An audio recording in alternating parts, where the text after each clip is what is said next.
ஓனாயும் ஆட்டுக்குட்டியும்.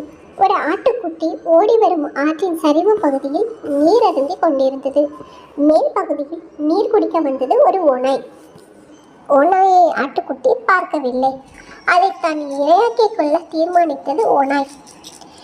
ஏன் இப்படி தண்ணீரை கலக்குகிறாய் என்று கேட்டது ஓநாய். அப்போதுதான் ஓநாயை பார்த்த ஆட்டுக்குட்டி பயத்துடன் தண்ணீர் குடிப்பதையே நிறுத்தியது. தான் எப்படி நீரை கலக்க முடியும்?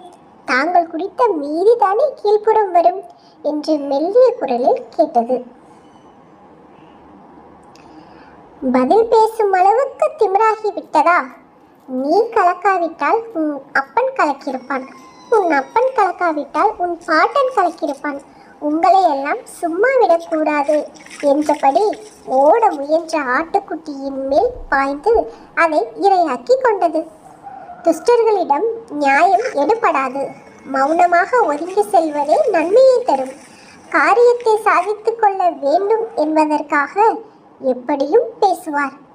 அவர்களிடம் எல்லாம் வாய் பேசாமல் செல்வதே நல.